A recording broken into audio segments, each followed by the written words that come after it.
Good evening, everybody. Welcome back to the Mythgard Academy.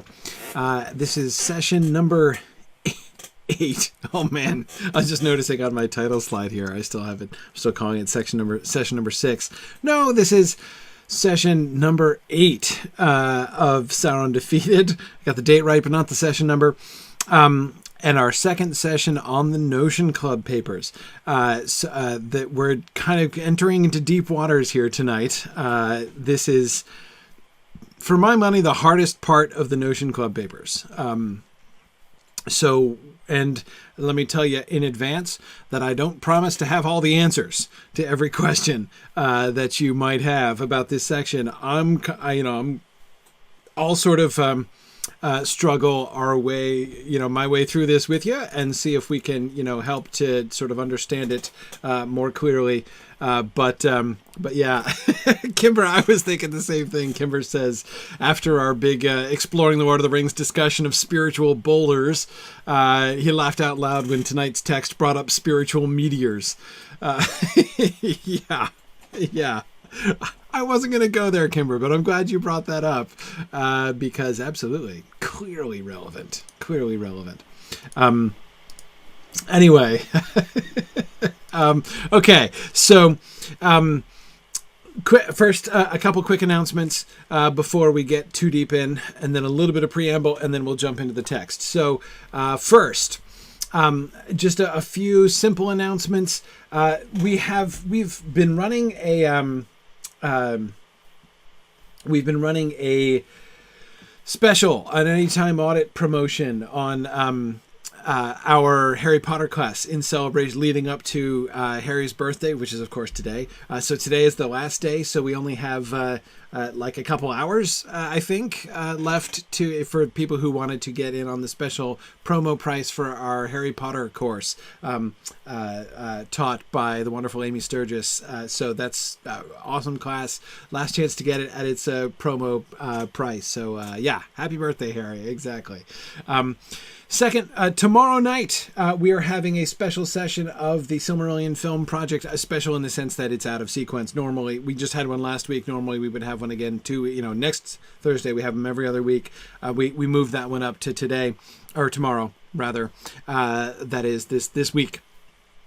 So again, just a reminder that Film is happening again tomorrow night, and then it won't happen for 3 weeks after that, as we sort of resume the regular schedule. So don't forget that that's happening tomorrow night, 10 p.m. You can see it on our Twitch channel or on our regular Film GoToWebinar session.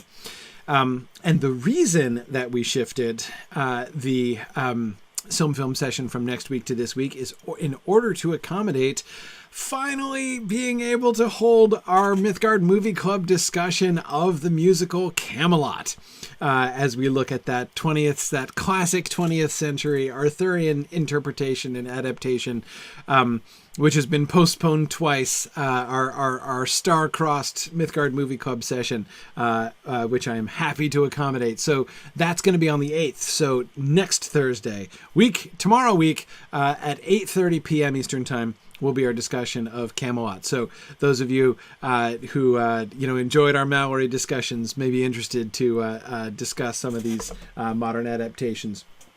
So, that's it. That's it for new announcements here tonight. Very good. Okay, so last preamble I want to give before we jump into the text here. Here I want to be even more... Well, okay, I want to be cautious, but I'm going to say it anyway. All right. One of the things I have to say, reading this section of the Notion Club papers this week was a kind of revelation to me, really. I've read this several times. I've taught class on this several times before. This section never really struck me as forcefully as it did this time, because of the way in which we are coming to this in the chronological sequence. Having spent all the time that we have been spending over the last few years watching Tolkien's writing process, the things that we have learned together during our discussions, especially during the history of the Lord of the Rings section of the history of Middle-earth, but even before that as well. But again, especially in the history of the Lord of the Rings stuff that we just finished, you know, I have been, you know, I've therefore come to this text with, you know, sort of my mind full of all of the observations we have been making about Tolkien's own creative process, the kind, you know, what we've seen in that. And this passage struck me, you know, this whole section struck me in ways, again, as I said, that it never has before. You'll remember when we talked about The Lost Road, not just the volume of the History of Middle-earth called The Lost Road, Volume 5 of the History of Middle-earth, but specifically the story, The Lost Road, the unfinished beginnings of his time travel novel that he began, you know, in the time travel novel that was meant to correspond to C.S. Lewis's space travel novel, which of course was Out of the Silent Planet. When we talked about that, one of the things that I said about that, I said, although we have to be cautious in applying the things that Tolkien says in that novel too simplistically, autobiographically, it's very difficult to avoid the fact that it really feels like we're reading something close to autobiography, not like historically speaking. That is not that he's talking about the events of his life, but as far as his own internal process is concerned. It is very, very, you know, I said at the time, that story, The Lost Road, is one of two places that I have, you know, as much as I, in general, as you guys know, tend to resist trying to just be autobiographical, of saying like, you know, now we see exactly how Tolkien, like, he is telling us all about how he himself thinks. We are learning something about, you know, Tolkien the man not instead of just reading the story that I mean, you know, that's not my preferred mode of reading. And I'm very cautious about doing that. But I remember saying at the time in the Lost Road discussion that it is very hard to avoid that when reading The Lost Road, just as it's very hard to avoid it when reading Leaf by Niggle. Those are the two moments. To a lesser extent, Smith of Wootton Major, but especially Leaf by Niggle and The Lost Road.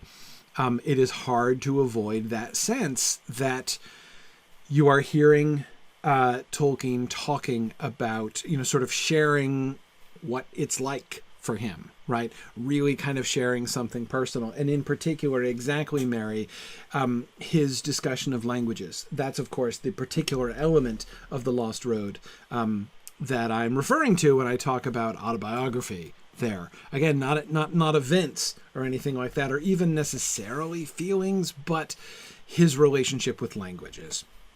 The way that, you know, the main character of The Lost Road describes language, you know, there's like the words just kind of coming to him and him having to figure out what they mean. And, you know, the way that he's getting these two languages, right, and the relationships between them. Anyway, all that stuff seems to fit so well with the indirect things that we hear him saying and we see him doing elsewhere, that it's very difficult to avoid the conclusion that here we are hearing him in the context of fiction sharing something direct, right?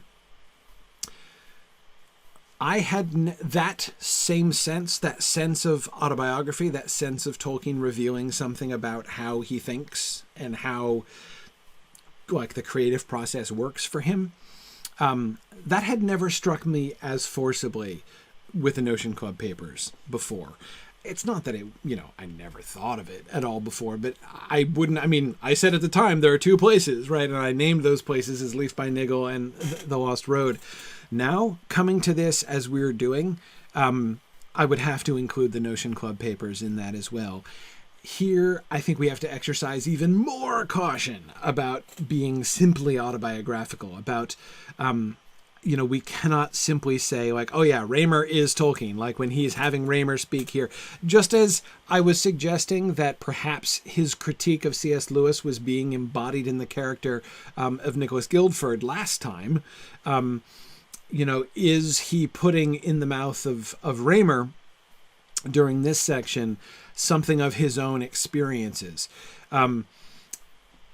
Again, we need to exercise even more caution here than before. It would be really, really simple to get carried away and be, I think, irresponsible in how we did that. But at the same time, there are so many places where I can't avoid it, where the things that he says explicitly in cold prose here correspond so clearly to so many of the things that we have observed in actually looking at the drafts of his fiction, right? As we have seen the results of his mental processes unfolding, right, in his drafts and revisions, hearing him talk about this and seeing the way that so many of the things that he's describing fit, at least in some senses, with what we see in his creative process, I have a really hard time avoiding it. And then, sort of the capstone moment of all of this is when he brings in an element which we know for a fact to be autobiographical because he has revealed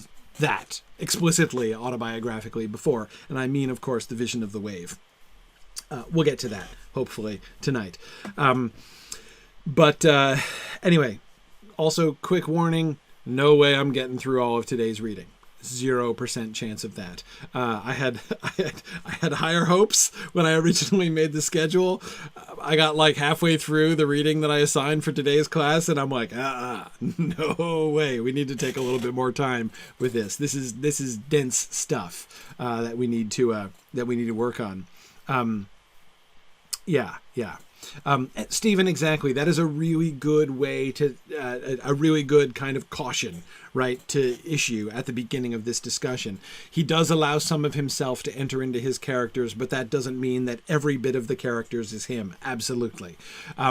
Just because some of the things that Raymer says seem to be things which I cannot avoid the conclusion are Tolkien describing how things actually work for him in some ways, that doesn't mean that Tolkien has had all of the experiences that Raymer is describing, that this is like a thinly veiled autobiographical tell-all of Tolkien's own personal travels in time and space. That's would be a great example of the kind of conclusion I would want very strongly to resist. Anyway, but yeah, absolutely. Okay, so without further discussion, let's get into the text here. So, Raymer, you'll remember the first section of the text that we discussed last week started off as if it were simply a kind of a fun exercise that he wrote for the Inklings, almost something like an extended inside joke, right? A way of kind of couching his criticism of C.S. Lewis's space trilogy, in particular Perelandra. And Out of the Silent Planet, but especially Perelandra. Contextual, placing that within this sort of pseudo-Inklings discussion, which contains doubtless tons and tons of inside jokes, which would have made it all very fun and amusing. It seemed like that was the kind of exercise that it started, and then I was suggesting that the text at least reads as if the sudden turn that it takes at the end, right? The sudden turn that it takes at the end, where all of a sudden Dolbear wakes up and accuses... sounds like he's initially accusing Raymer of plagiarism, but it turns out he's not accusing him of plagiarism. He's accusing him of faking the fact that this is fiction at all, right? That he actually has been to the place, and that all he's faking is the bogus mechanism, right? There's a reason why the phony space travel machine in the literal and the literary sense, machine, why that didn't fit with the rest of it, because that bit Raymer tacked on in order to try to essentially disguise what was for him a real experience. So this kind of bombshell that gets dropped at the end, right? That, okay, so real space travel has happened, but in a totally different mode that has nothing to do with spaceships. So that is, of course, an unexpected and very interesting follow-up to the whole literary discussion about that space travel mechanism and its effects on the narrative that we focused on last time, that the whole discussion was about in that first section. So here is the follow-up meeting, the next week, when Raymer comes back and is going to tell them about what happened, right? So when he doesn't read a paper, he just makes a confession, right? He explains how the whole thing came about. So anyway, he says, I never did write one. He's talking about his previous stories, that he was always interested in, space travel stories. And, but he had never before written a story in which he had written a frame. So here he's addressing the clunky frame that he included in the story that he read at the previous meeting, the thing that Nicholas Guildford objected to. So he says, I never did write one, said Raymer, because I was always bothered by the machinery in a literary sense, the way of getting there. I didn't necessarily object to machines, but I never met and couldn't think of any credible vehicle for the purpose. I really agree very much with Nicholas on that point. Well, you tried a pretty ordinary machine on us in that tale, said Frankly, and seemed pretty disgruntled with me for objecting to it, said Guildford. I was not really disgruntled, said Raymer. A bit put out, perhaps, as one is when one's disguise is pierced too quickly. Actually, I was interested in the way you all felt the discord, no more than I did myself. But I felt that I had to tell the story to somebody, to communicate it. I wanted to get it out. And yet now I'm rather sorry. Anyway, I put it,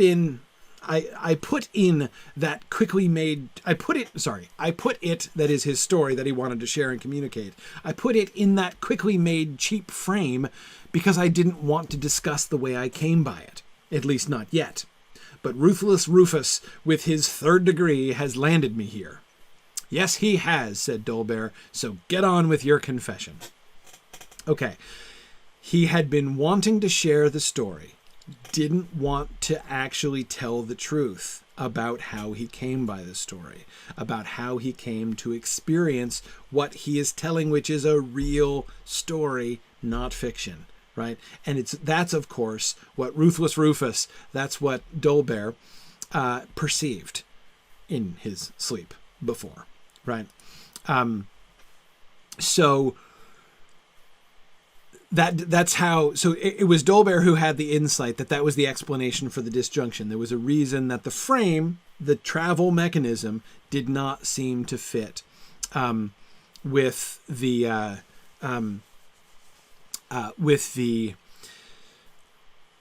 actual story, right? So Raymer begins by openly confessing, yes, so it's true. The story is a true story. And the frame is a fake frame and totally unsatisfactory. You were completely right about that. I was hoping to pass it off just so that I could share the story. One thing, therefore, to draw from this that I think is going to be important when it comes like looking at the whole rest of it for what's to come here. The importance to him, I felt that I had to tell that story to somebody to communicate it. That need to share the story, right? That's important. So let's just keep that in mind, right, as we move forward. Tony, you're right that the tone of this whole section is, Tony says it kind of sounds like, the tone of it kind of sounds like, reminds him of a Conspiracy Unmasked. Sure. Yeah. I mean, the similarities between the hobbitry, right, in the Lord of the Rings, the way that the hobbits are always ribbing each other and making jokes at each other's expense and everything. It's not identical to, but quite similar to this, the banter among the members of the Notion Club here. And that seems to me fairly revealing and certainly autobiographically suggestive or biographically suggestive, right? In as much as we know explicitly that the Notion Club is kind of modeled on, if it's not modeled one-to-one on the members of the Inklings, as we discussed last time, it is certainly meant in spirit to sort of conjure up, to kind of recreate the tone and feel of an Inklings meeting, right?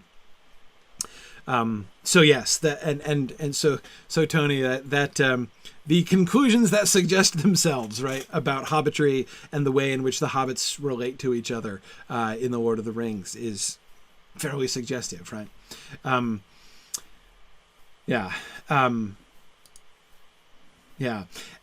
Boomful, it is an interesting observation, right? That it kind of should be the other way around.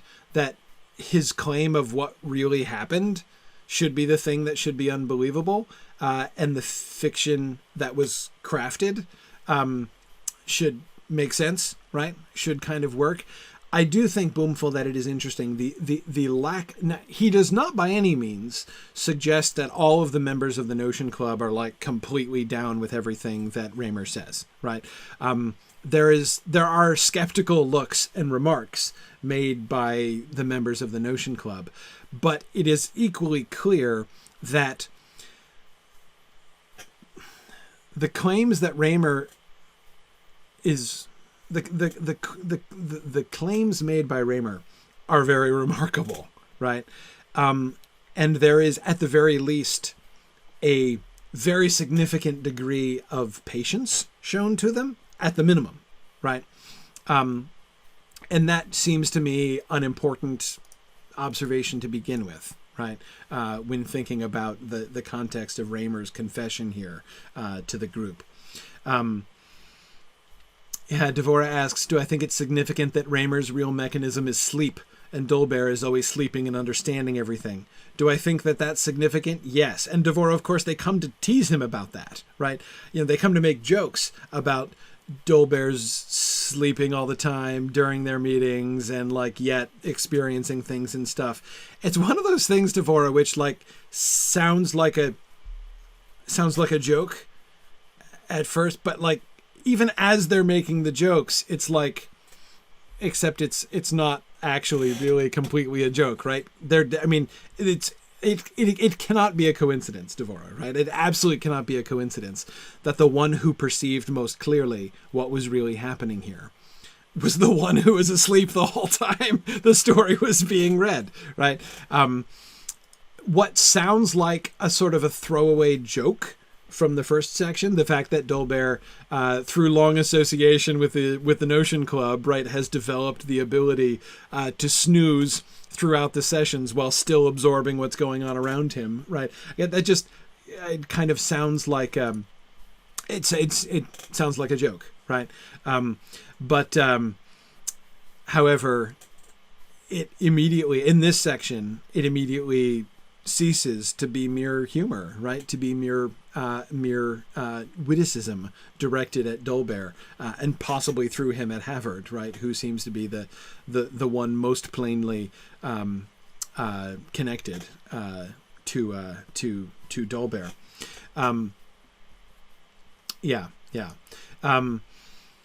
So yeah, Takako says this whole section reminds her of Lovecraft, especially Beyond the Wall of Sleep.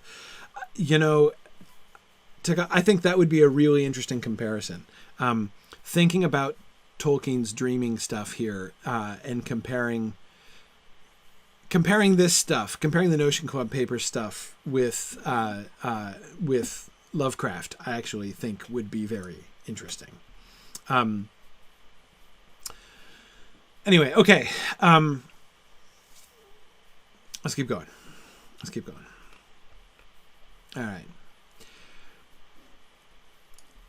So in his opening there, he admits that he agrees with them completely, especially with Guildford, about the resistance to the traditional mechanism, right? He too has never found any space travel mechanism satisfactory. And apparently his whole experience begins with his desire to find an alternative, right? His desire to find a different mechanism that would work in story, right? But also, it turns out, in real life as well. Okay, so Raymer paused and considered. Well, thinking about methods of getting across space, I was later rather attracted by what you may call the telepathic notion, merely as a literary device to begin with. I expect I got the idea from that old book you lent me, Jeremy, Last Men in London, or some name like that. I thought it worked pretty well, though it was too vague about the how. If I remember rightly, the Neptunians could lie in a trance and let their minds travel. Very good, but how does the mind travel through space or time while the body is static? And there was another weakness, as far as I was concerned. The method seemed to need rational creatures with minds at the other end. But I did not myself particularly want to see, or I should say at this stage perhaps write about, what Lewis called now. I wanted to see things and places on a grand scale. That was one thread. All right, so let's unpack this a little bit, right? So at first he's looking for a literary explanation, right? I want to find a different frame for my story, right? I want to be able to tell stories like this. I want to be able to imagine space travel, right? But I like Guildford, I agree, spaceships are lame. So I don't want to do spaceships. Let's find another mechanism. So he's considering alternate mechanisms. And this one mechanism that he raises, which seems promising, is the telepathic method, right? So you can tell the story by framing it in a telepathic experience that a person on one planet has. They are able to travel mentally, like their minds are able to travel to another planet. And so we can get a story that way, right? But he's discontent. But so one thread here is that he's not satisfied with this, right? For two reasons that he gives. One, it's too vague about the how, right? How does the mind travel through space or time while the body is static? I mean, it's one thing to say like, okay, so they lie there and go into a trance and their minds connect to minds on another planet and so they can experience this other planet. Yeah, okay, but that's just hand waving, right? I mean, it's just being like, okay, and somehow the connection occurs and they see these other things. And that's not enough of an explanation. So notice there is a desire, even as a literary framework, for a satisfactory machine. Remember what we talked about last week about the primary world and the secondary world, right? Raymer is here on the one hand saying that, he's beginning by saying, he could not invest secondary belief in this because it was not, like Nicholas Guildford, it was not sufficiently connected with the primary world, right? He found himself still wanting more answers. It didn't explain how this kind of thing worked, right? So we see that same dynamic there. He wants to understand the machine, the mechanism better. Now, let me... nomenclature clarification. Raymer uses the word machine in both a literal sense, meaning like a machine, right, that one builds, and he uses it in a literary sense. Like a literary machine is like a technique that you use in order to accomplish a narrative end, right? So in this sense, of course, a spaceship is both kinds of machine. It is both an actual machine constructed physically, a piece of engineering constructed by human beings in order to travel in space. It is also a literary machine. How do you get your characters from Earth to Mars? There's some kind of machine you need to use to do that, right? And it turns out to be an actual machine in the case, for instance, of Out of the Silent Planet, right? I'm going to use the word mechanism for the literary sense, right? So I will try to be consistent in only calling an actual machine a machine. And when talking about the literary device, I will call that a mechanism. Okay, so just to try to prevent confusion a little bit here. So Yana, the Notion Club papers is written in like 44, 45. Yeah.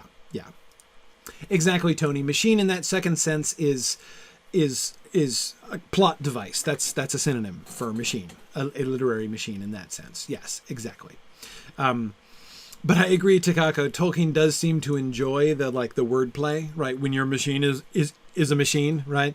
But anyway, so I'm going to try, instead of playing on words, I'm going to try to clarify, right, the terms there. All right. Anyway, okay. So here is Raymer, the writer, right? Science fiction interested Raymer, who wants to write a science fiction story about exploring other worlds, is looking for a better mechanism to get his protagonist to a distant planet, right? And so he's interested in this telepathic notion, this mental travel, right? That's a good way because, the machines are lame. He agrees with Guildford. The literal machine, the space travel machines are lame. So a better mechanism is this telepathic travel. But notice the second issue that he has here. The first is that it's not explained enough. It doesn't give him enough meat, right? It doesn't give him enough substance to invest the kind of secondary belief that he wants to invest in it. But the second reason is that it presupposes, the telepathic method presupposes a connection from mind to mind, right? There has to be another rational creature on the other end of the line. The only reason these Neptunians in this other story could connect with a distant planet is that there were there were Earthlings, right, that they were able to connect with, right? So it's interesting that Raymer, that's not Raymer's interest, right? He says that so one of the reasons that he discarded the purely telepathic mechanism as a space and time travel mechanism is that he wants to see things and places on a grand scale. He doesn't just want to be limited to contacting the minds of other rational creatures. This mechanism, right, isn't to be merely a communication mechanism, right? It needs to be in order to satisfy Raymer as a writer, it needs to be more pure, it needs to be more broadly applicable, right? More broadly a tool for exploration in addition to contact, in addition to communication, right?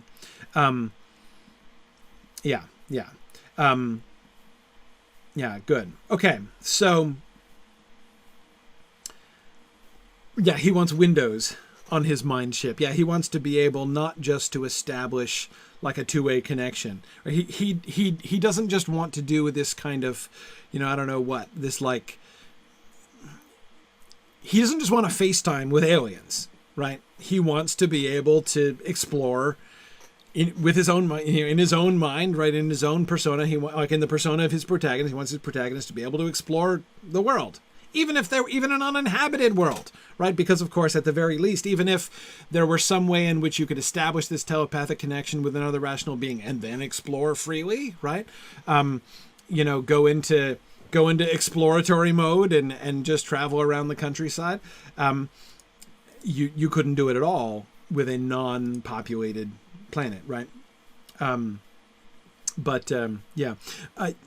I apologize. There's a bunch of your questions that I'm skipping over because we talked about them last week. So about space travel and stuff like this, spaceships and everything. We talked about that a lot last week, and I don't want to lose too much time going over that again. So I apologize. I'm not trying to pass over your comments, but I just, as I say, I don't want to repeat too much. Anyway, so that's one thing, right? So we see Raymer, the writer, looking for a mechanism and rejecting it for these reasons as insufficient to what he wants from his story. But notice already kind of creeping in, at work here is the fact that there's more, this is more than just a narrative mechanism that he's looking for, right? Notice how he says things like, merely as a literary device to begin with, right? That's where it started. But for Raymer, storytelling was like the gateway drug to actual space travel himself, right? So it began by considering of a mechanism, right? A literary mechanism.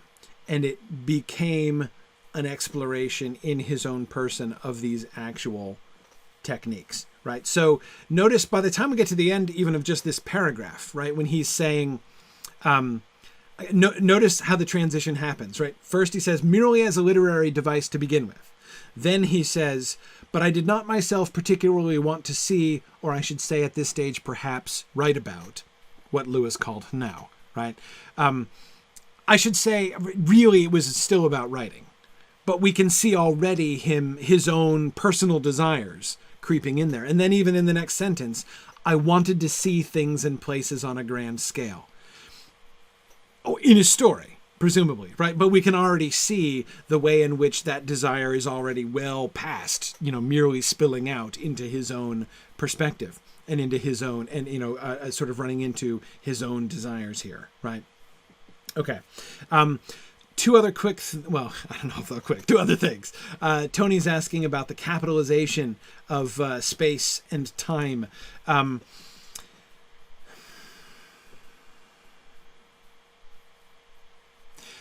don't know that I can, put my finger on the full significance of that, other than to say, Tony, the primary impression that gives me here is that when he says capital space and capital time, very good, but how does the mind travel through space or time, right? Is deliberately to invoke, he is deliberately invoking the, like, everything associated with the phrases space travel and time travel, right? He wants us to be thinking, Raymer wants us to be thinking about space travel stories and time travel stories. So he's not just, if those were not capitalized, right? How does the mind travel through space or time? It does less to evoke, like, the genres, right? Which I think is what he's primarily evoking there. That's how I would primarily understand that. The other thing that I would point to, thinking about the Notion Club papers in the context of the Lost Road, right? Which of course is one of the primary foregoer. Not only is he sort of returning here in a sense, developing further, much further, some of the kinds of mechanisms that he was working with in his time travel story in the Lost Road before. So there are kind of a couple things that are going on that I want to make sure to draw our attention to, because it seems pretty important, right? One is that he is altering significantly the mechanism, but because, of course, Raymer seems to be speaking for Tolkien in the sense that Tolkien himself, as a writer in this very story, is doing what Raymer talks about doing in his own stories. Namely, and we saw this was true back in The Lost Road as well, Tolkien set out to write a time travel story, but he was immediately dissatisfied. He did not want to have a hokey machine like H.G. Wells' hokey time machine. Tolkien has been on record a couple of times in this story and earlier and in other places on, like, how lame he thinks the time machine, the actual machine itself in H.G. Wells' story is, right? He loves the time travel. He loves what H.G. Wells does with time travel in the book, The Time Machine, but he hates the machine itself, right? So we already saw in The Lost Road Tolkien thinking about what is a completely different mechanism. Forget a time machine. Forget the clunky time machine that H.G. Wells has. Forget a blue police box. We want a totally different, I want to invent a completely different mechanism for traveling in time, right? And so in The Lost Road, we see him beginning to think about that. He's still thinking about that, and we see him talking much more explicitly about that by introducing this level of fiction, right? The Lost Road was not meta-narrative, right? It was just a narrative. This is a science fiction writer talking about the kind of science fiction that he is in this a story of, right? He's, instead of writing works of science fiction, Raymer's instead enacting a work of science fiction. So, I mean, it's much more complex on a kind of a meta-narrative level, right, than The Lost Road was. And we also see that his, Tolkien's, that is, alternative mechanism, time travel mechanism, has developed, right? The mechanism he was using back in The Lost Road seemed to be connected generally, in as far as we could see, because we didn't get that far in The Lost Road, or Tolkien didn't get that far in The Lost Road, seemed to be connected with reincarnation, right? The idea that these same two souls kept coming back and back again in different generations, in different places, and the way in which through dreams, through sort of dreams and visions, and, you could kind of go connect back to those other experiences. And so that's how time travel was going to be happening. As we will see, the mechanism is much more complicated in the Notion Club papers, but also, and this is important to recall, if we're just remembering The Lost Road as a frame, we can overlook the fact space and time, right? It is not just time travel that he's interested in. He's no longer in that place with C.S. Lewis, where C.S. Lewis was doing the space travel and he was doing the time travel. That ship has sailed, right? C.S. Lewis's ship got published, right? And it's out of the Silent Planet.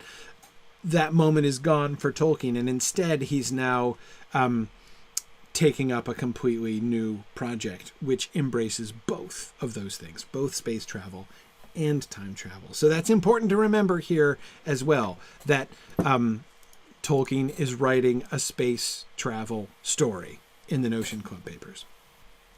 Something a lot of people don't know. I mean, like, a lot of people, a lot of Tolkien fans spend a lot of time reading Tolkien without ever even knowing that he sat down to write a science fiction space travel story, right? So it's important to acknowledge that. Anyway, okay. With this in mind, let's look. So Raymer rejects this mechanism, both as a literary mechanism and also as a method to accomplish space and time travel in real life, right? So, Raymer, what's plan B? Here's plan B. I mean moving not by memory or by calculation or by invention, as the waking mind can be said to move, but as a perceiver of the external, of something new that is not yet in the mind. For if you can see in other times than the time of dreaming what you never saw in waking life, so that it is not in your memory, seeing the future, for instance, would be a clear case, and it cannot reasonably be doubted that that occurs, then obviously there is a possibility of real first-hand seeing of what is not there, not where your body is. Not even your eyes? Said Frankly. Ah, said Raymer, that is, of course, a point. I shall come to that later. It is probably a case of translation, but leave it for a bit. I was thinking of dreaming chiefly, though I don't suppose the possibility is really limited to that state. Only, if you live in a never-ending racket of sense impressions, other more distant noises have to be very loud to be heard. And this movement or transference of observation, it is clearly not limited to other time. It can occur in other space, or both. A dreamer is not confined to the events of other time occurring in his bedroom. Okay, so this, and let me apologize for the fact, choosing passages for this section was super hard. Like, it was really hard to just squeeze into slidable sets of passages, because I mean, this whole argument kind of builds on itself, and it's, anyway. It was hard, so I apologize if there are some things that are kind of choppy here. But anyway, okay. Raymer's second. So the first thing was the telepathic connection, the mind-to-mind telepathic connection. This theory that if people on one planet could establish a telepathic connection with people on another planet, that could enable the mind, in some sense, to travel, right, and therefore the mind to perceive. What was that? Through that telepathic connection, what actually was in another planet. And so therefore, if your mind is perceiving what is there, you have, in a sense, your body has not traveled, but your perceptions have, you are in fact perceiving what is on another planet. You have, in fact, in that sense, traveled to another planet. But again, that's no good. It's no good because, first of all, how does it work? I mean, easy to say, right? That you establish a telepathic connection, but how does that happen? And secondly, it requires a receiver on the other end. So we rejected that. What does he choose instead? What is the other alternative mechanism? And the answer is dreams. What the mind does in dreams. So in dreams, the mind travels, right? The mind does different stuff in dreams. And what's going on with what the mind is doing in dreams. So he's talking about how the mind in dreams can move. Right? Not by memory or by calculation or by invention. These are all ways in which the waking mind can be said to move. Like, because you can travel in your mind, right? While you're awake. You can remember things. You can be daydreaming. You can be thinking back, right, to something that happened on a previous occasion. And so in your mind, you're there. Right? You're wherever you were last Tuesday that you're remembering, but your body is in one place and your mind is in another place. So in that sense, your mind can be said to move, your waking mind, right? By memory, by invention, right? You can be making up a story and your mind is there in this imagined world, right? In this invented world. by calculation, right? That is by sort of projection, right? Not by invention. There, I think he's speaking of a sort of a more technical sense. Like if you are in the process of, if you're saying to yourself something like, let me think what, my mother is probably doing right now, right? You might calculate, sort of think, here's what I think is happening. Here's what I think could be happening. Here's what I think will happen tomorrow, right? You're not inventing. You're not making stuff up, right? You're calculating, but your mind is still somewhere else. It's not memory. It's not exactly invention either. It's by calculation. That's anyway how I understand that. There might be other ways to understand it too. These are all ways in which the waking mind can move. But dreaming minds, Raymer asserts, can move in other ways. A dreaming mind moves as a perceiver of the external. And by external, he means of something new that is not yet in the mind. So it's not like memory, right? Which is retaining something that you have seen, right? There is in your mind an image of that thing that you've already seen. The dreaming mind can perceive other things, which you never saw in waking life, so that it is not in your memory. He says a clear instance would be a dream in which you see the future. That would be a clear instance. And then he adds, casually, it cannot be reasonably doubted that that occurs. And nobody in the room objects to that, right? Okay, so we're accepting that. We're accepting that. All right, fine. So, seeing into the future would be a clear example of this. A dream of the future, which turns out to be a true dream of the future, is an example of how the mind can move. And again, this is different. It's not calculation, invention, or memory, right? The waking mind can't do this. It can calculate what is probably going to happen tomorrow. It can calculate what she's going to say if I say this, right? All that kind of thing, right, can be done by the waking mind. But actually to see the future, a future which comes true, is a kind of seeing, is a capacity of the dreaming mind and an illustration of the broader idea that he has, right, of how to utilize dreams as a mechanism in story, but also possibly as a method of actual travel himself. Tarloniel says, just call it magic is so much simpler. Far too simple. Far too simple, right? We know Tolkien's issues with magic, the word magic and the concept of magic. Remember, Raymer rejects the telepathic connection for the same reason, in a sense, that Guildford rejects faster than light travel, because there's no substance there. It's just hand waving, right? Just as the warp coil is hand waving, as we discussed last time, right? Just like, trust us. Like you have to accept the premise. Faster than light travel is possible, right? You don't understand why. We don't understand why. We're making up scientific terms, right? And throwing them out, like in those wonderful speeches that, Star Trek engineers say, right? But anyway, but we can move on, right? And again, I don't have any problem investing secondary belief in, a Star Trek world. I'm like, warp coil, got it. I'm cool. Let's move forward. The TARDIS, great. Let's do it. We talked about both of those things last time. Raymer, neither Raymer nor Guildford are confident with that. That's not enough for either one of them, right? It has to be able to work.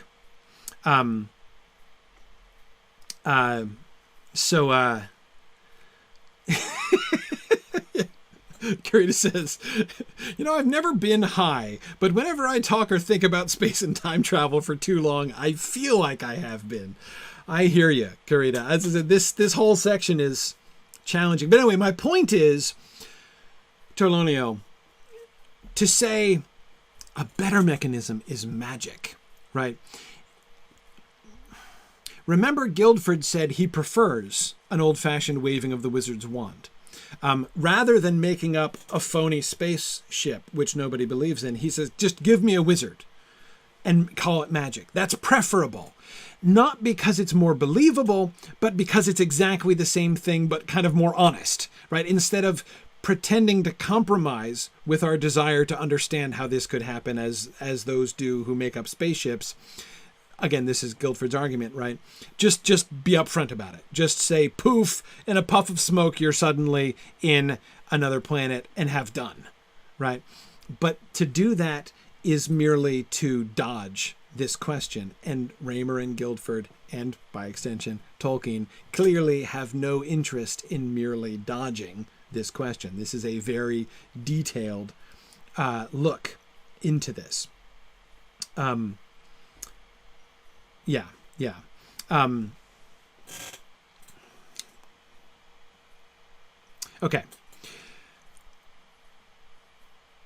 Let's carry on. Where were we here? Seeing the future. Okay, so anyway, so the point is you're in dreams, if we accept the seeing into the future, and let's do this, right? Let us invest this degree of secondary belief in this story so we can carry on, right? In this way, in dreams, your body can see firsthand what is not there, what is not where your body is. And frankly, jokes, right? You can see where your eyes aren't, right? Raymer says, okay, hang on, we'll come back to the eyes business, right? I was thinking of dreaming chiefly, though I don't suppose the possibility is really limited to the dreaming state. So here he talks about, so we are continually bombarded by sense impressions, right? All of the information from our senses. There are other noises. This is a metaphor, right? He's not just talking about sound. He's characterizing all sensory impressions, right? All the input from all five of our senses, he is comparing metaphorically to sound, right? To a cacophony of noise. And in that cacophony of noise, a distant sound, in order to hear that distant sound over that cacophony that surrounds us at all times, it has to be super loud, right? So whatever way in which we can perceive through whatever senses or whatever combination of senses, something else other than the senses, that the things that are immediately surrounding us, normally that has to be really loud. This movement, this transference of observation to observe not the things that are actually providing data to our actual physical senses, but to perceive something which is remote. That's what travel in space and time would mean, right? By this mechanism. That could be done by dreams. That would be movement, to be able to perceive those things, to be able to get past the sensory experiences surrounding you and your body, right? And to perceive things remotely. That would be travel in time or travel in space. And he says it's not just about other time, right? It's not just, and this is where we see him separating from the Lost Road, right? It's not just about dreaming of the future, right? It can also occur in other space. A dreamer is not confined to the events of other time occurring in his bedroom, right? If he can travel in time, he can travel in time beyond his body, right? Like what his. So it's not just about perceiving the sensory perceptions that would be bombarding your body or would have been bombarding your body if your body were in a different point in time in the place where it is, right? It's about space travel as well as time travel. Okay. All right. Dreaming. Okay. Raymer says, you can get a sort of literary parallel. I think it is a pertinent one, actually. Now, here, remember the history of the Lord of the Rings. I think it is a pertinent one, actually, for I don't think literary invention or fancy is mixed up in all this by accident. So Raymer has just said, so remember Raymer started with literary invention, like trying to tell a story, wanting to tell a story and coming up with a good literary mechanism, right? And he's now transitioned into talking about actually doing this space and time travel through this same method, right? So notice how I'm trying to keep my terms straight: machine, mechanism, and method. We're trying to use those consistently. Okay. I keep pointing this out so that you remind me in case I screw that up and use it inconsistently. But anyway, okay. But now he comes back and says, literary invention, it's not an accident that literary invention or fancy is mixed up in all this, right? There is a way in which literary invention is connected. There's a real connection between what happens in literary invention and what happens in this kind of mental dreaming space and time travel. The two things are actually suggested, are actually connected, not just parallel, not just metaphors for each other, right? So here's his, but here's his parallel. When you are writing a story, for instance, you can, if you're a vivid visualizer, as I am, and are clearly visualizing a scene, see two places at once. You can see, say, a field with a tree and sheep sheltering from the sun under it, and be looking around your room. You are really seeing both scenes, because you can recollect details later. Details of the waking scene not attended to, because you were abstracted, there's no doubt of that. I should as certainly add details of the inner scene blurred because you were to some extent distracted. Okay, so let's pause there for a second. If you are a vivid visualizer, you can see with your mental eye, right? Your mind can perceive clearly a scene, right? You are seeing something. This is by invention, right? He uses that word again, literary invention. You can see this other scene. At the same time, your physical eyes are still seeing the room around you. You're not just closing your eyes like this, right? You can see, your notebook or whatever you're writing in front of you, your laptop in the modern world, your bookcases, whatever it is that's in the room around you, right? And you're also in your mind is also perceiving this other thing. So you can see these two places at once. There's a kind of competition there, right? If a detail in the waking world, can distract you from the mental scene that you're inventing, right? And it will blur it when that does, right? That's distraction. The mental scene can abstract you, right? So that you don't see details in the room around you.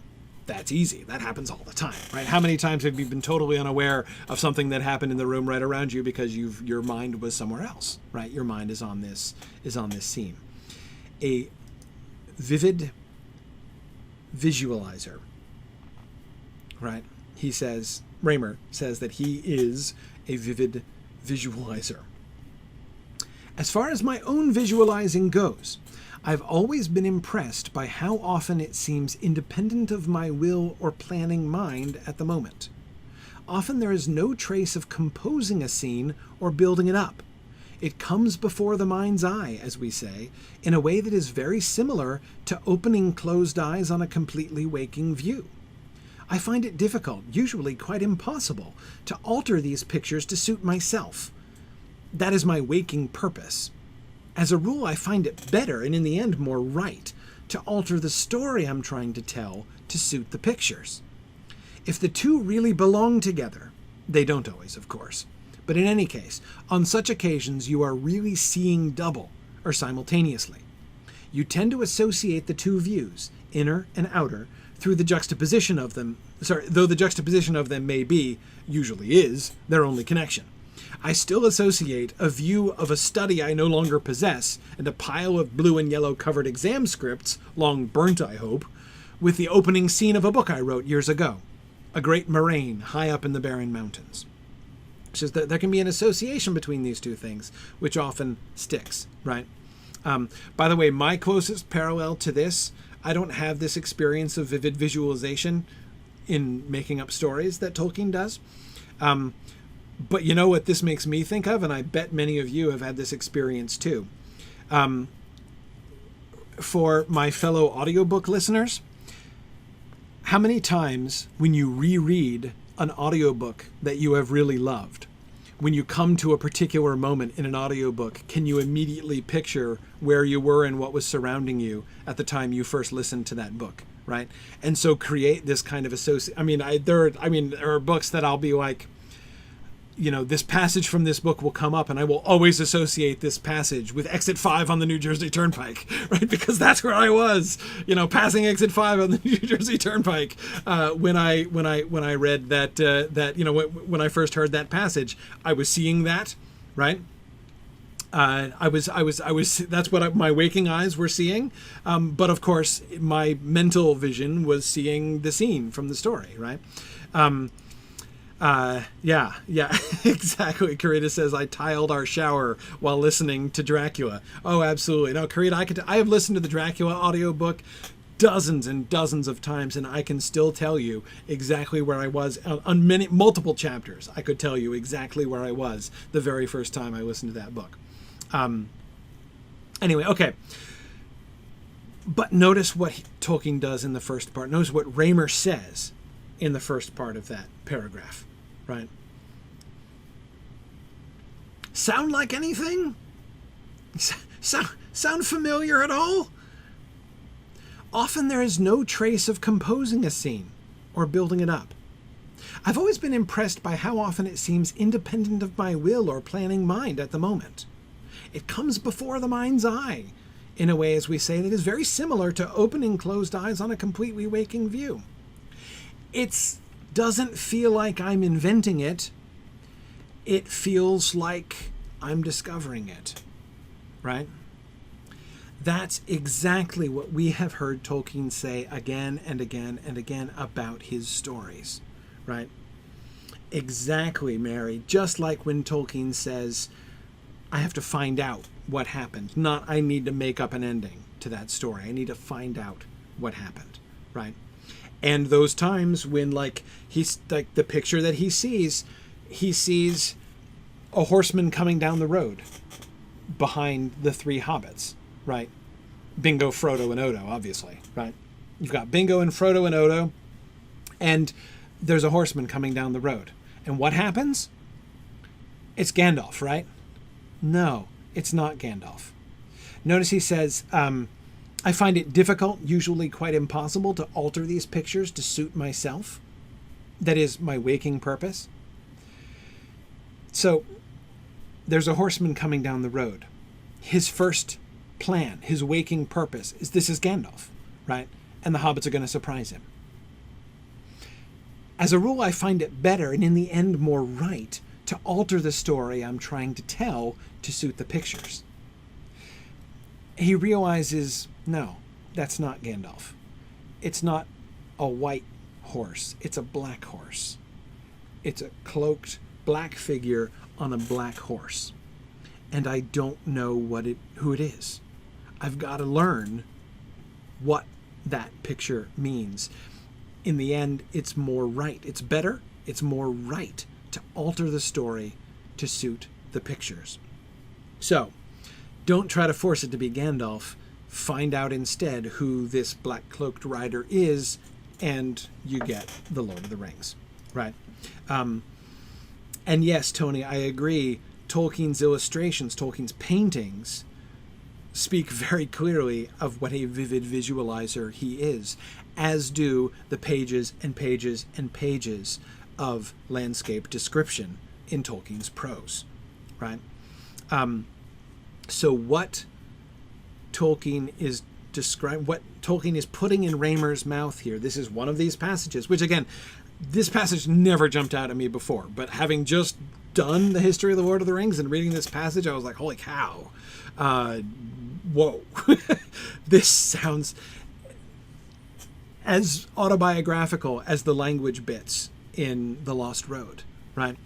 Again, I want to be cautious about applying it, but this sounds exactly like what we have already seen of Tolkien's own process. But now remember the point that Raymer made at the beginning. It's a parallel. He's trying to explain a parallel, right? About how you can see two things at once, right? About how the mind can travel even while the body is the same. How you can perceive remote things at the same time that your physical senses are perceiving something else. So your physical senses are with your body, right? Perceiving the things around you. Your mind is perceiving something remote, right? But remember, he says it's not just a parallel. It's not just a metaphor. I don't think literary invention is mixed up in all this by accident, he says. Okay. Let's keep going.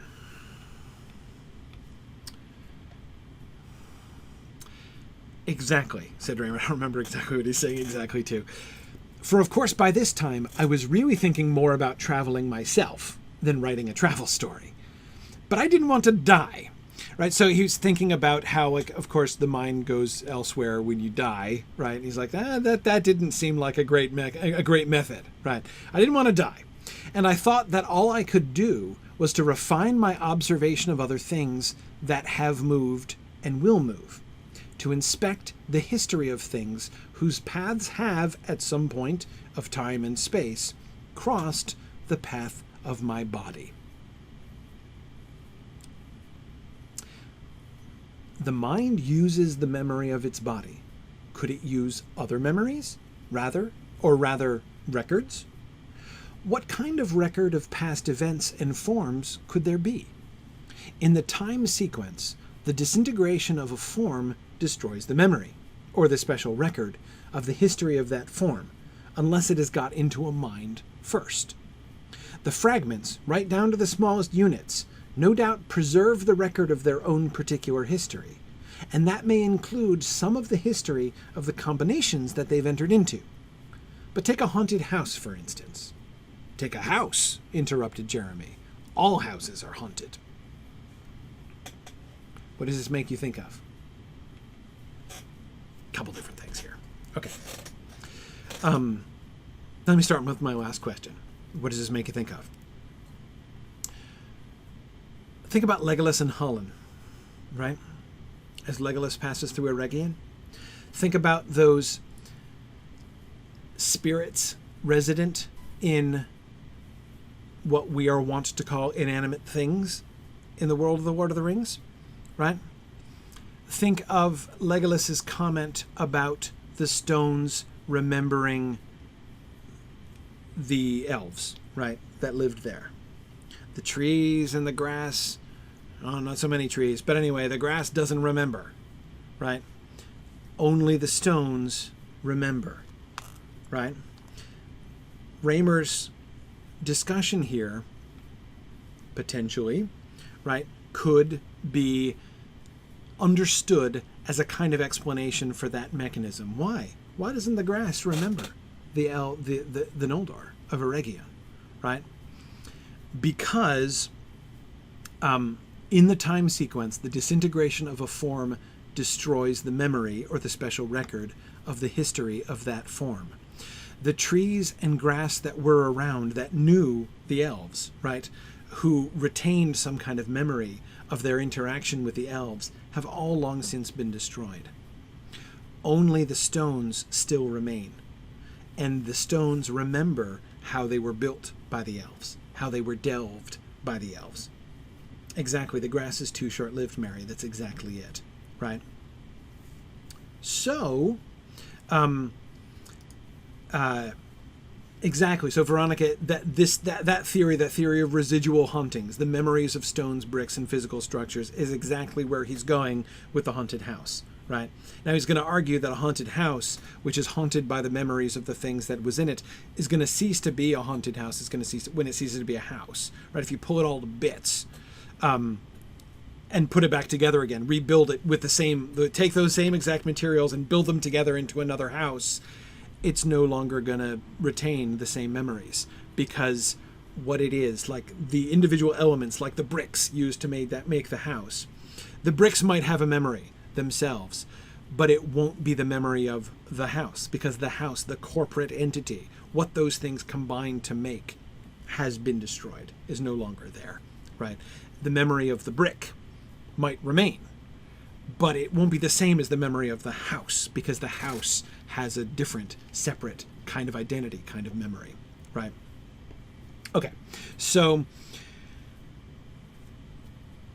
things can retain histories, can retain memories. So notice what he's talking about. He's talking about remember perceiving distant things, like the mind perceiving things that are not immediately surrounding it, right?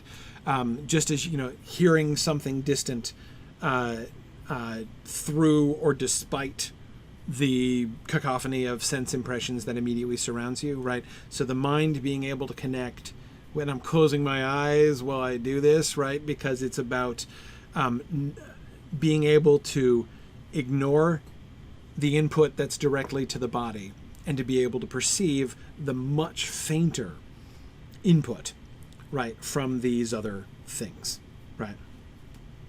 Okay.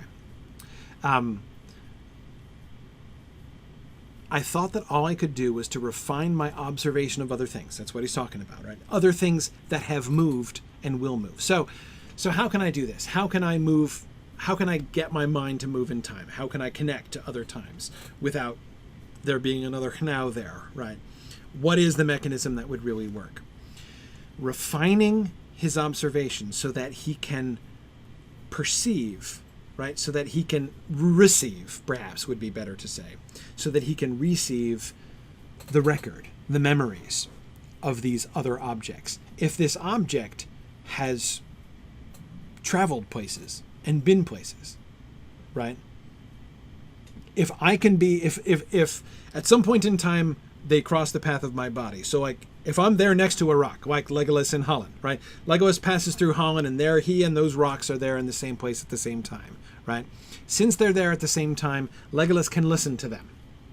And he can, by listening carefully beyond his immediate sense perceptions, he can pick up on what they themselves have observed. He can hear their story. And in doing that, he can come, his own mind can perceive, can come into contact with the Noldor, right? Dimly, indistinctly, Legolas can have a time travel episode. Legolas is traveling in time in that his mind is traveling in time, right? As he is listening to the memories of the stones of Holland. Right? Okay. I hope you guys are with me. This is really hard, right? This is really hard. And I'm trying to stay really focused on the text. You'll notice that I am deliberately avoiding any vocabulary that the text is not using. So, like, Tony, for instance, you were talking about the question, like the relation between this and the concept of astral projection. I am not going there, not because I'm rejecting any connection, but because that is not used, like that term is not used in the text, right? So I'm sticking with the I'm trying to stick rigidly to the vocabulary of the text as much as I can, right? Okay. Let's keep going. So how would this help us to travel in space and time? A meteorite. But all the time, of course, I wanted to get off the Earth. That's how I got the notion of studying a meteorite, instead of mooning about with houses, ruins, trees, boulders, and all sorts of other things. There's a very large meteorite in a park, Gunthorpe Park in Matfield, where I lived as a boy, after we came back from abroad. Even then, it had a strange fascination for me. I wondered if it could have come from Malacandra. From Mars, he means. But of course he uses C.S. Lewis's term for Mars, Malacandra. Which Lewis, of course, tells us within the story of Out of the Silent Planet. That's the real name, right, of Mars. That's what the residents call it. Anyway, okay. I wondered if it could have come from Malacandra. I took to hobnobbing with it again in the vacations. Indeed, I made myself ridiculous and an object of suspicion. I wanted to visit the stone alone at night to lessen the distractions, but I was not allowed to. Closing hours were closing hours, so I gave that up. It seemed to be quite without results. So the poor old stone was left all alone, said Loudham. Yes, said Raymer, it was. It is a very long way indeed from home, and it is very lonely. That is, there is a great loneliness in it for a perceiver to perceive, and I got a very heavy dose of it. In fact, I can't bear to look at such things now, for I found, about the end of the long vac 2 years ago, after my final visit that there had been results. It had evidently taken some time to digest them and even partially translate them. But that is how I first got away, out beyond the sphere of the moon and very much further. Okay, so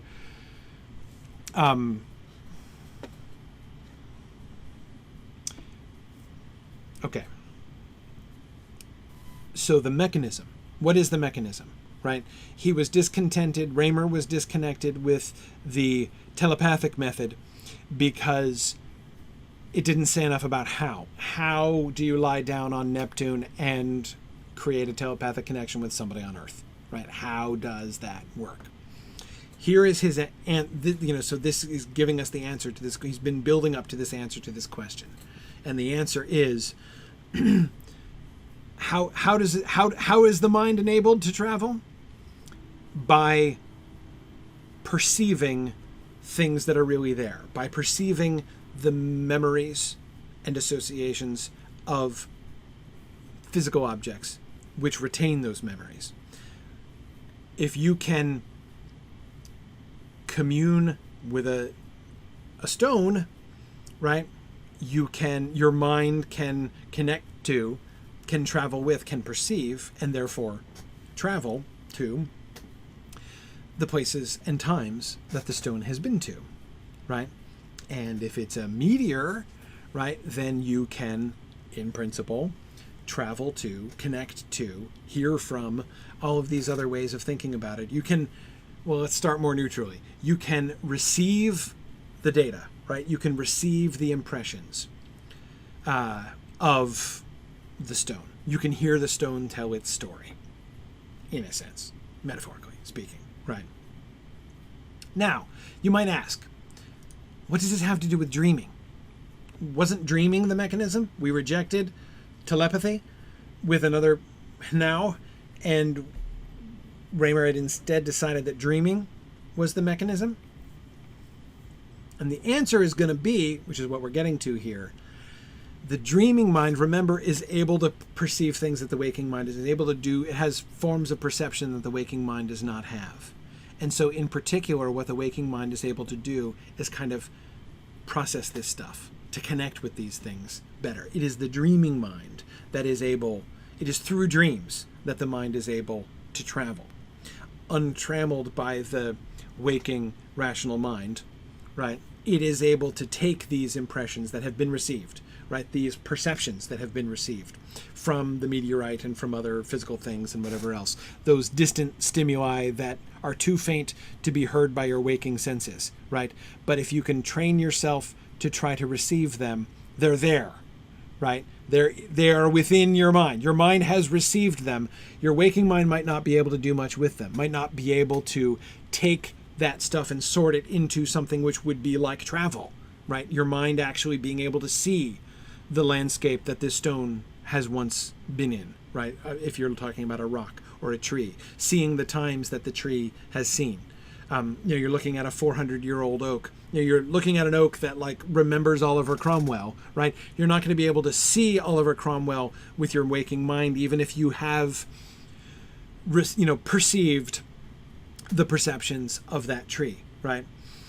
But your dreaming mind might be able to sort all of that out, right? That's where dreaming comes in. So, okay. I found it all very disturbing. That is, he's describing the kinds of dreams he started having, what seems to be his dreaming mind working through the memories of the meteorite, right? Which were often things which were, surprise, surprise, not really very much like normal human experience. It didn't translate to like a human perspective narrative, right? And that's one of the things that I found really most interesting about that, right? That here is Tolkien through Raymer, or Tolkien having Raymer interacting with, using non-human things, right? Perceptions, memories, as his method of space and time travel, as his mechanism for getting at that story, right? He's using that as his mechanism, and follows through in the sense that the first thing Raymer gets is a completely inhuman perspective. It is in fact the memories of a meteorite from the point of view of him. The meteorite does not package its history and perceptions in a way that suits itself naturally to a human consciousness, right? It doesn't tell the story like a human might tell the story, because it's not interested in the things that a human might be interested in. And so the first thing that his dreaming mind perceives is like the meteorite's view of the world, like what it was like to pass through the atmosphere of the Earth and get burned away to a cinder, right? That's one of the things that's an experience that the meteorite retained, right? And he doesn't like it. It was very disturbing, right? Not just because it was an unpleasant experience, but again, because his mind is coming into contact with a non-human memory, record of events. Not what I wanted, Raymer says, or at least not what I had hoped for. I saw anyway that it would take far too much of a mortal human life to get so accustomed to this kind of vehicle that one could use it properly or selectively at will. Remember, he's been saying that there's translation involved? There's too much translation here, right? In order for the things he is receiving through the meteorite to come out the other end essentially as travel for his mind, right? As a narrative that a human being can enter into in some sense, there's a lot of translation required. And Raymer says, with the meteorite, too much translation, right? I gave it up. No doubt, when any degree of control was achieved, my mind would no longer have been limited to the particular vehicle or chunk of matter. The waking mind is not confined to the memories, heredity, or senses of its own normal vehicle, its body. It can use that as a platform to survey the surroundings from. When you are reviewing your own memories, right? The memories that are stored in your body, right? Stored in the gray matter inside your skull, right? You not only retained the memory of your body, you remember what you could perceive from your body, right? You had a view. So your memory includes not just your person. Your memory is from the first person point of view, right? Your memory is of the landscape you were seeing on that day back last August, not just of you don't just see your own body back on that landscape in last August, right?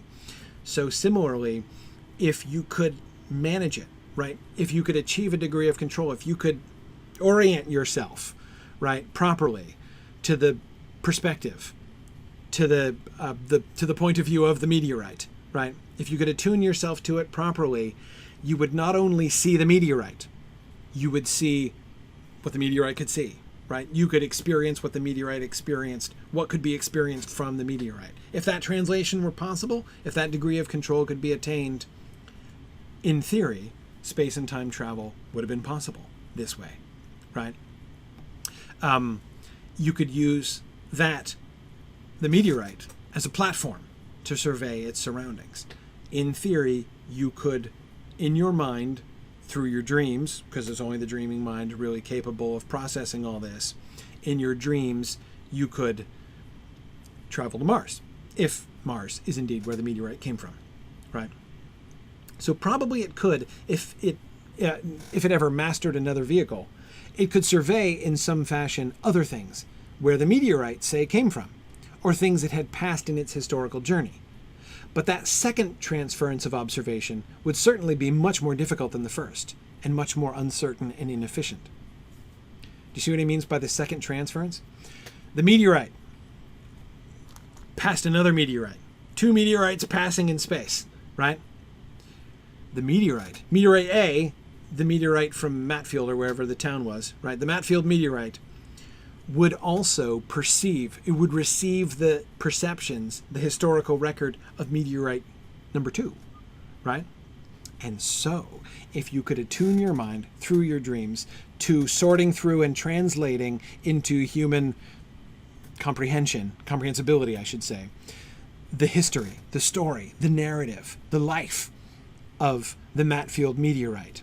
You could also indirectly use the Matfield meteorite's experience to parse the experience that it received from meteorite number 2, so that your mind could travel to where meteorite number 2 had come from as well, right? That's the second, if I'm understanding it properly, that is the second transference that he's describing here, and certainly would be more difficult, as he says, right? Much less uncertain, much less, because you're getting this, you're translating this distantly perceived record of a brief and distantly perceived record, right? That a briefly encountered and distantly perceived record. So it would be harder and harder, and with less and less return, right? Okay, still with me? It's hard. I know this is really challenging. And again, I might be wrong about most or all of this. Who knows? Okay. At last he went on. Imagine an enormously long, vivid, and absorbing dream being shattered. Say, simultaneously by an explosion in the house, a blow on your body, and the sudden flinging back of dark curtains letting in a dazzling light. If all these things happen at once while you're sound asleep, right, you'd be like, blah, right, suddenly bursting into multiple levels of sensation, wide awake, right? With the result that you come back with a rush to your waking life and have to recapture it and its connections, feeling for some time a shock and the color of dream emotions, like falling out of one world into another where you had once been but had forgotten it, right? So he's like, imagine, we've all had something like this experience where we're dreaming, we're deep in a dream world, and then all of a sudden, bam, we are like completely waked up by some kind of stimulus or multiple stimuli, right? And that sense of shock, that sense of disorientation, that sense of being overwhelmed, right, by this different world and still retaining some of the orientation of your dreaming world, right? He says, imagine just like that in reverse, where you fall into a from a waking state into a dream state, and it feels like that. Just as you've been suddenly yanked out of the dream state and completely immersed, forcibly immersed in the waking world, right? And massive stimuli from the waking world, and the disorientation of that moment, right? He says one day he had the reverse experience, going from the waking world and plunging into the dream world with exactly that same kind of suddenness and extremity and cacophony of experience. I was awake in bed, and I fell wide asleep, as suddenly and violently as the waker in my illustration. I dived slap through several levels and a whirl of shapes and scenes into a connected and remembered sequence. I could remember all the dreams I ever had of that sequence. At least, I remember that I could remember them while I was still there, better than I can here remember a long sequence of events in waking life. So the in-dream memory was sharper than the waking memory of the in-dream memory of the dream sequence is sharper than the waking memory of waking sequences. So remember how he said the kind of travel that he's talking, kind of travel mechanism that he's describing would only be possible in the dreaming. Only the dreaming mind would be capable of traveling this way, because the dreaming mind can kind of process all these things, right? What he's describing here, this is the sum of those things. His dreaming mind had been working on all this. He'd been giving it all of this data, right? He'd been feeding it all this stuff, perceiving all of these things, training himself to perceive all of these things, to hear these distant sounds over the cacophony of the sense impressions that surrounded him, right? And his dream mind has been sorting it all out. And now, bam, his dreaming mind puts it all together. And now the dreaming mind has formed a narrative, has formed a connected and remembered within the dream sequence. Remember how he said it's like translation? Remember how he said it is not just in parallel with the literary invention, right? That forming of a narrative. Remember how he said it's, you know how when you're like picturing things, like when you're writing a story and you're seeing things, your picture, these pictures come to you, and they just kind of come to you, and you can't sort of control them, right? They just sort of, it's like that. Except, of course, he's going to go on to say it's much more than just like that, right? He's going to go on to say that's where those pictures come from, right? When you have those pictures, when these pictures, I don't know, of maybe, a black horse with a black rider sniffing down a path with hobbits hiding in the bushes comes to you, maybe you are, in a sense, perceiving it. It's not an invention. Or maybe that's not the picture you perceive. Maybe the picture that you perceive is a fawn with an umbrella in the snow, and the fawn carrying a bunch of brown paper wrapped parcels. Maybe that's the picture that you have in your head. And you don't know where it comes from or what it's about until you learn. Okay. Where was I? Right. Okay. And the memory did not vanish when I woke up. That is, the dream memory didn't vanish. And it hasn't vanished. It has dimmed down to normal to about the same degree as memory of waking life. So in waking life, he can still recall. He can't recall it more perfectly than he can recall waking memories, but about the same. It's edited. Blanks indicating lack of interest, some transitions cut, and so on. So it's imperfect. But my dream memories are no longer fragments, no longer like pictures, about the size of my circle of vision with fixed eyes, surrounded with dark as they used to be, nearly always. They are wide and long and deep. I have visited many other sequences since then, and I can now remember a very great number of serious, free dreams, my deep dreams, since I first had any. He has recovered his own dream history as well, the deep dreams, the serious dreams, the free dreams, the dreams which were his dreaming mind traveling, perceiving other things, using these other inputs, right, in order to perceive these other things. Now he can put these things together, right? Now he can see the pictures, but they're not just glimpses anymore. He gets, to some extent, right, imperfectly, the whole story, the whole narrative. This is the sense in which Raymer has traveled to other worlds and other times. He has traveled in both space and time through his dreams, right? Not just, I had a dream about it, right? But through this very complicated mechanism that we have been describing, or this very complicated method of travel that he is describing. Okay. So he's asked, and I can't remember which one of them asks it. He asks him two questions, and one of them was like, can you go back there? Can you like review the dream like rereading a book? Asking if you can revisit that stuff is like asking me if I can will to see. Oh, no, sorry. So let me contextualize here. He says it depends on the dream, right? Some of his dreams are just stuff, right? Random stuff.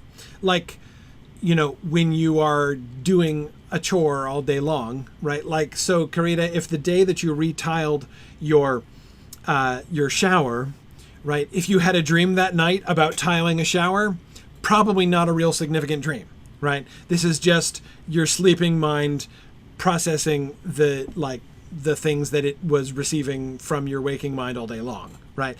And Raymer discounts all that stuff.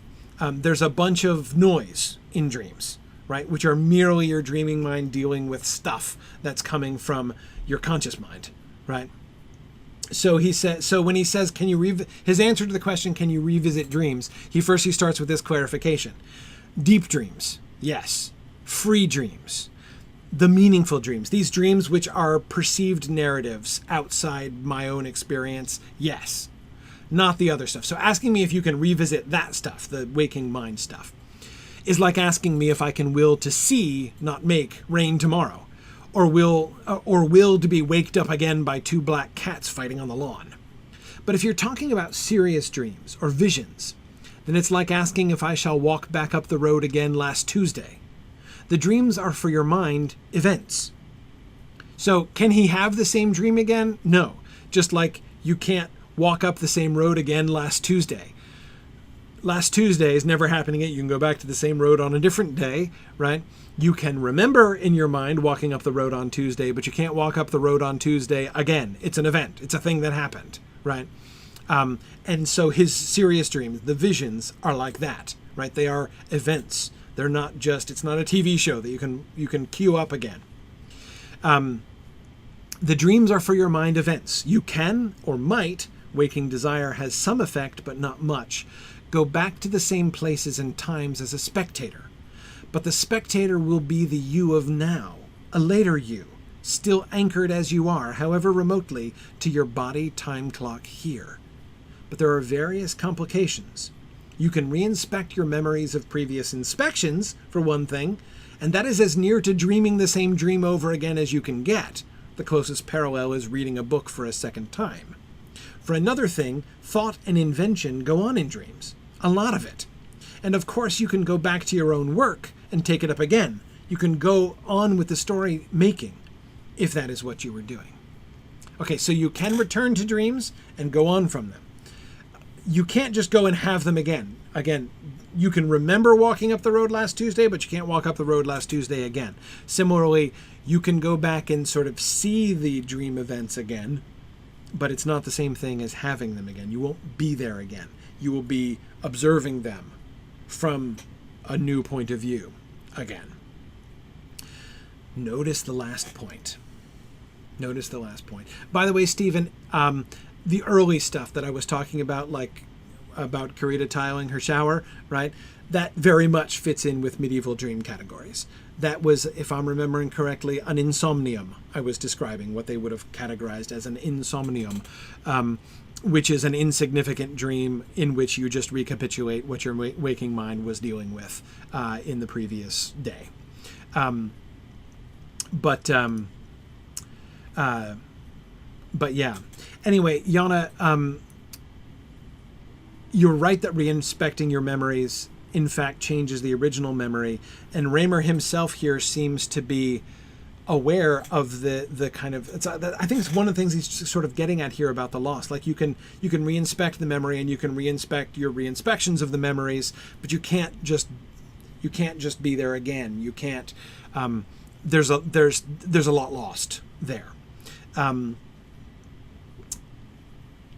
You can't ever just go back and just like you can remember it as clearly as you possibly can, but you can't go back to last Tuesday and walk up the road again.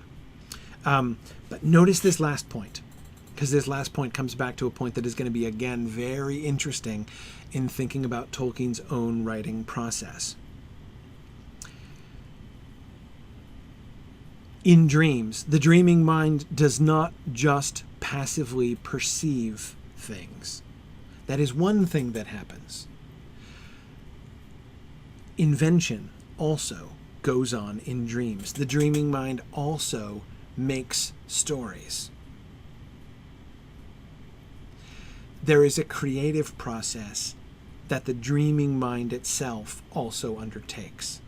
So sometimes going back to the dream, revisiting the dream, picking up where a dream left off, is like going back and continuing a story that you stopped writing earlier, right? Like a week ago or a year ago, right? Sometimes the vision, the dream, is not a perception of the outside world, a perception of something that is not your outside world, but some other outside world that your dreaming mind has sorted together and perceived, right? Sometimes it's a story that your dreaming mind is writing. Okay. My mind, like many others I imagine, makes up stories, composes verse, or designs pictures out of what it has got already, when for some reason it hasn't at the moment a thirst to acquire more. Wait, Raymer, what does your mind do? Makes up stories, composes verse, or designs pictures. Those are your mind's 3 favorite activities, huh? Raymer, is there anybody else we know who does all 3 of those things quite a lot? Make up stories, compose verse, or design pictures. Okay, anyway, I fancy that all waking art draws a good deal on this sort of activity. Those scenes that come up complete and fixed that I spoke of before, for instance, though some of them, I believe, are visions of real places. Okay, so when, for some reason, you just see a black horse with a cloaked black rider sniffing around for hobbits, right? When that just kind of emerges and like that's the picture, right? And you find that you can't alter it, or you'd best stop trying because it doesn't work real well, it doesn't work nearly as well, it's better just to run with it, right? When you perceive those things, there are 2 possible explanations for that. One is that what you are perceiving is part of a story that your dreaming mind wrote, and that's bubbling through into your waking mind. The other option, it's a vision of a real place that your dreaming mind has perceived. The space and time travel. Your dreaming mind has performed some space and time travel. Your waking mind doesn't remember it, but your dreaming mind feeds you a glimpse. Okay. That is the significance of these other stories, of discovering a story rather than inventing a story. And that strong feeling of hidden significance in remembered fragments. My experience now, though it is still very imperfect, certainly bears out my guess as far as my own dreams go. My significant fragments were actually often pages out of stories, made up in quieter dream levels, and by some chance remembered. Occasionally they were bits of long visions of things not invented. Okay, so often he has had the experience of a fragmentary memory, a picture, right? A mental picture, like, that pops into his mind. And he has some strong association with it. It seems like it's really significant, but he doesn't know why. He has to find out what's significant about it, right? Sometimes these have been pages out of stories written by his dreaming mind, stories invented by his dreaming mind. Sometimes they were bits of long visions that his dreaming mind perceived, things that are real. If long ago you'd either read or written a story and forgotten it, and then in an old drawer you came on a few torn pages of it, containing a passage that had some special function in the whole, even if it had no obvious point in isolation, I think you'd get very similar feelings of hidden significance, of lost connections eluding you, and often of regret. Okay, what do you mean? Give us an illustration. A row of dark houses on the right, going up a slight slope. Their backs had little gardens or yards fenced with hedges and a narrow path behind them.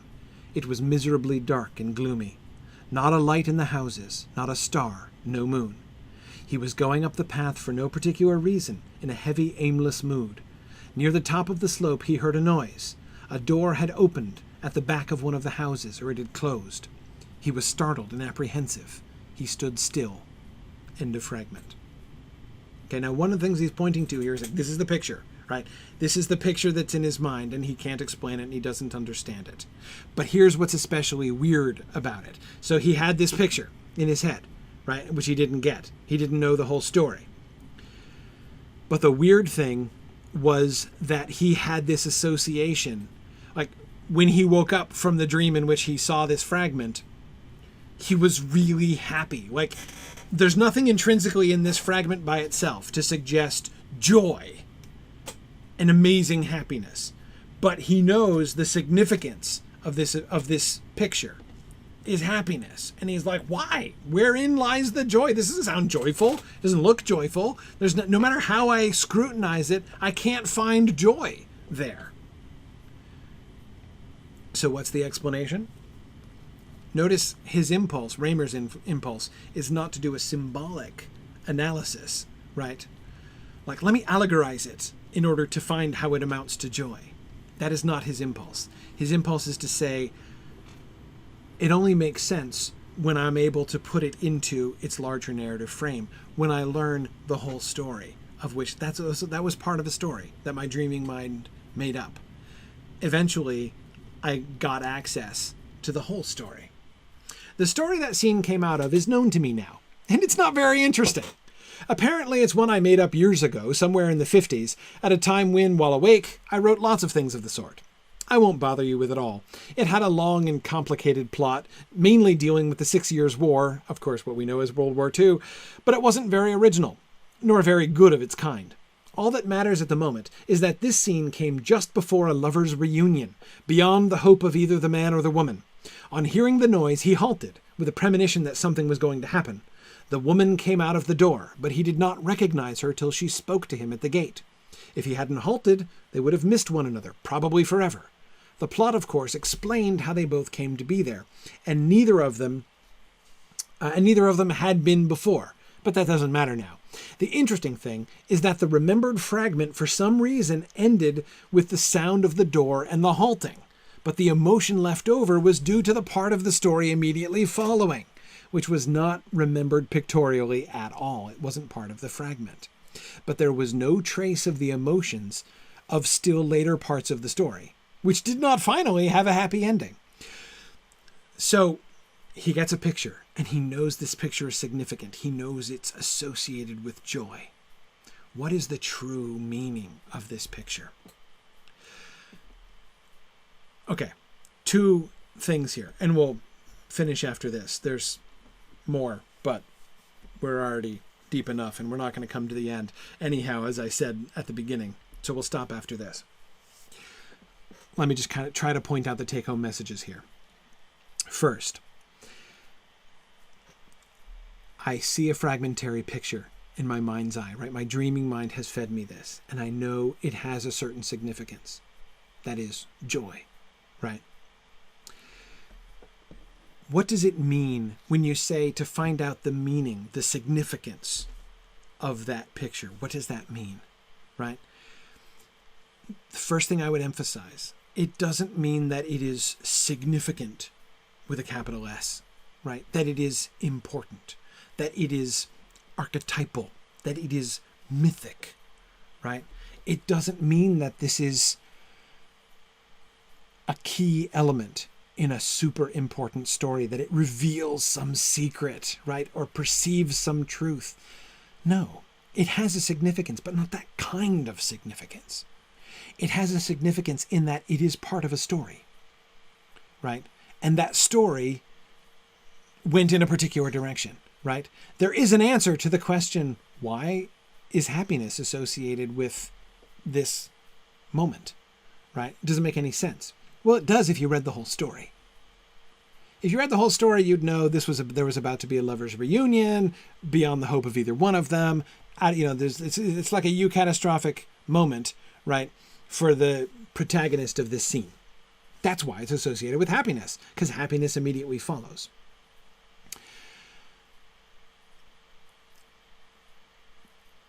But notice the two.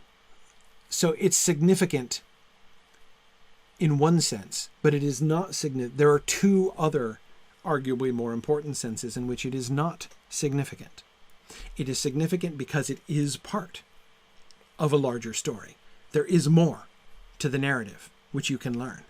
And that sense of emotional significance, that correlation between joy and this scene, points to the fact that there is more narrative, that there's more story there. If you knew the story, you'd understand why happiness is associated with this.